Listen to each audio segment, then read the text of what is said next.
All right, let's go to golf next, where we have a normal event back on the schedule. The Cadillac Championship is here. We had the team event last week, and it felt like there was a hole in my heart not being able to utilize the model's data to help me win golf bets this weekend. So we're back with a vengeance this time, Dave. What's the preview looking like? I was wholly unmotivated to even bet on golf without honestly, without talking about it or doing my pre-tournament research and stuff. I didn't pay attention to it at all. There were a couple times Friday and Saturday while I was doing my early tasks for work that was like, let me check in on this before we get going. And I'll, see if I can find a live play I like from the previous round data. And I never did. I never got around to it. And I'm excited to get back to it because we're teeing off a nice run of three pretty serious events here. Back-to-back signature events with no cuts, and then the PGA Championship for the second major of the year. We're going to have loaded field, and loaded field in 3 straight weeks. And then plus with next week's signature event, you have the concurrent DP World Tour, I believe, event going on. So you even get the bonus extra tournament. But yeah, these fields will be loaded. However, a number of big names are sitting out this week. Rory, Xander, Schauffele, Matt Fitzpatrick, who just won the Zurich Classic, paired with his brother Alex. A nice, fun little feel-good story for Fitz, who that would be his second win now on the year, maybe following the Ben Griffin mold, who won 3 last year, including the Zurich Classic. So keep an eye out on Matt Fitzpatrick, I guess, the next few rounds, maybe a PGA Championship run.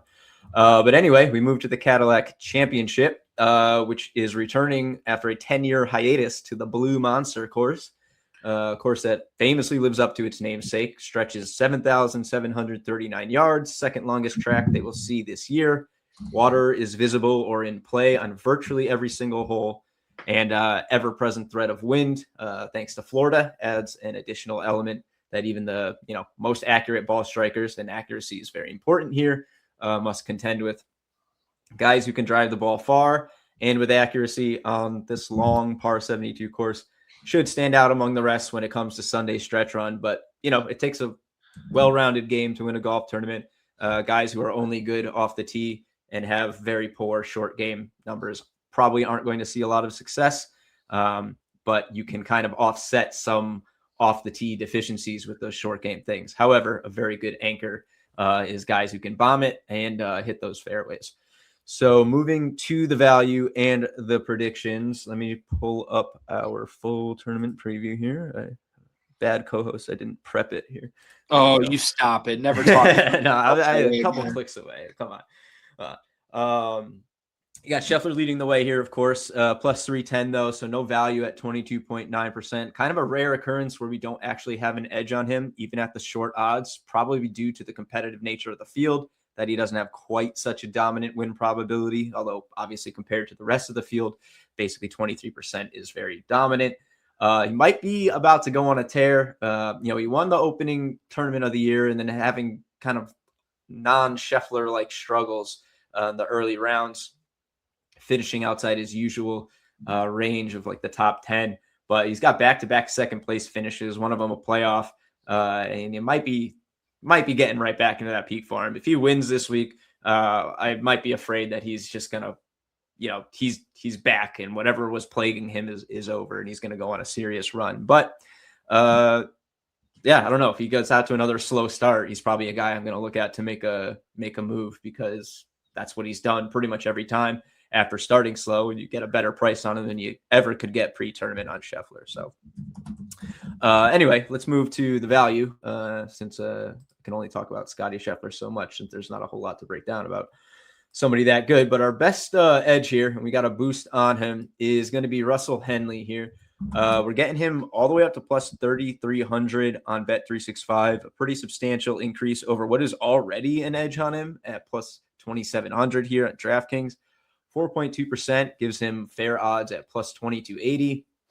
Really strong results this year. T8, T6, T3, 4 other top 20s, a couple miscuts in there, but that happens. Ranks tied for second on tour in strokes gained as far as accuracy off the tee. He's an elite putter, very well-rounded player. He's low on power. He doesn't have big driving distance. He's well below average, 149th in the field strokes gained for driving distance, but he finds the fairways and he cleans up on approach really well. So that should be something that he can get around and shouldn't hurt his game as much as it would hurt other guys who don't quite have the iron play. His best rounds have also come on Sundays. So if he's not quite in it at the end, I wouldn't count out a late charge. And if he's lurking there and you don't take him pre-tournament, maybe you can find a solid edge. It wouldn't surprise me to see him outside the top couple guys and with an edge on site with our updated probabilities over the weekend. And then moving to some other guys in the predictions, besides our boosted play. Let me pull this back up. Hideki Matsuyama and Akshay Bhatia stand out as a little bit of an edge here. You can actually get Matsuyama up to 3,500 on Bet365. We're showing 3,200 on DraftKings now, which is just shy of fair odds, which would be 3,470. So you're getting him right out of fair play at 365. Really consistent season. 2 finishes outside the top 25. Got a pair of top 10s. His putting is the best it's ever been. So his short game's getting a nice boost. And he ranks second in strokes gained on approaches over 200 yards. So these are long holes. Gives him a really good chance to flash his proven scoring ability here. T12 at the Masters, but he's nice and rested since then. And he, unlike Henley, almost the complete opposite, his best rounds have all come early. So I think he might be a sneaky first-round leader candidate. I'm personally going to sprinkle on him. Maybe I'll split my unit on him between a win and a first-round leader. That way, if we get him first round, we're good for the weekend. And anything after that is basically a bonus.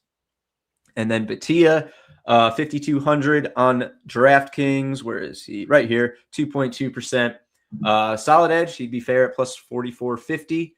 He did win Arnold Palmer this year, which is a very long track. So he shows he can handle those distance.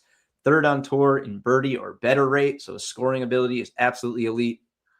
Pretty strong run here, save for one missed cut. He's T16, T13, a win, T16, T6, T3 in his last several events after missing the first 2 cuts of the year.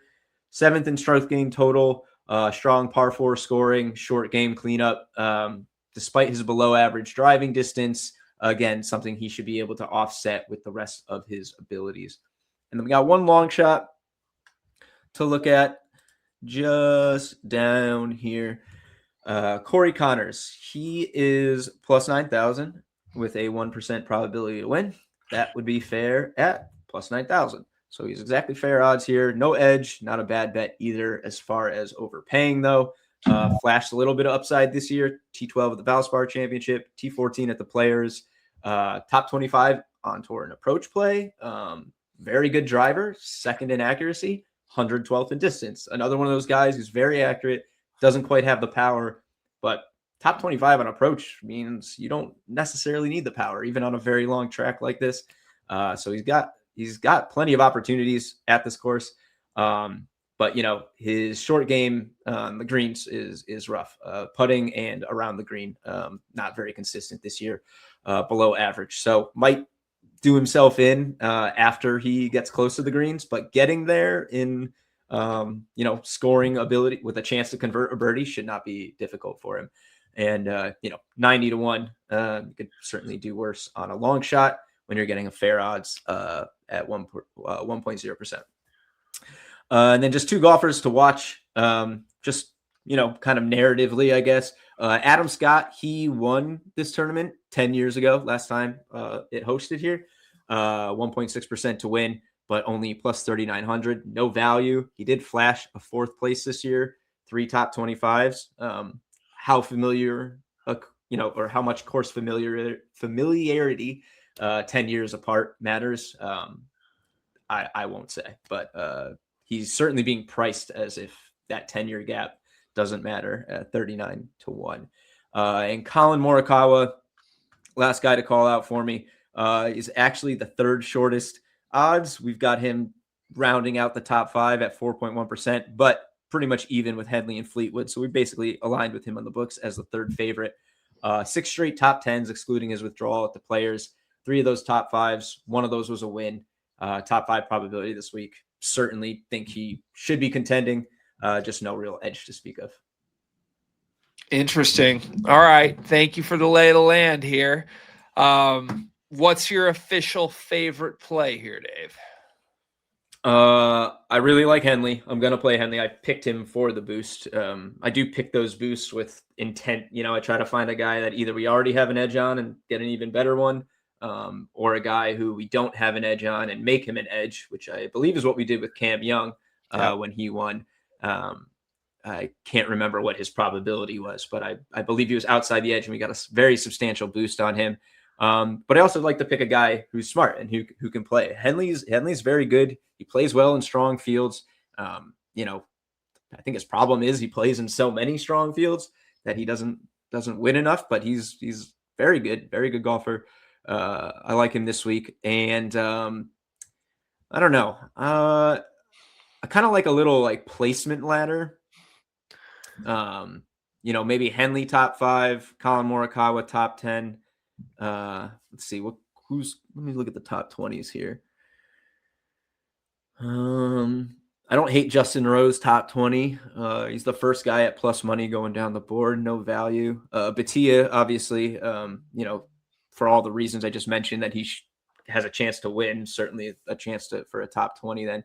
And actually, you know what? I think that would be a little fun play for me. You can make that an official play for me. Batia top 20, Morikawa top 10, Henley top 5. I just rattled off Batia's finishes, and there wasn't a top 20 in there in his current run.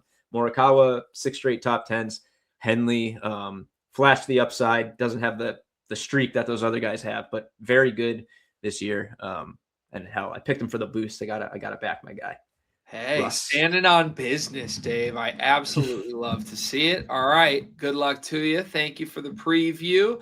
This week in PGA, it does feel right that we finally can add golf bets back on the card. I say finally, like we just had like 6 months without golf bets. We literally just won. You and I are like shaking with withdrawal. It's not great, but here we are.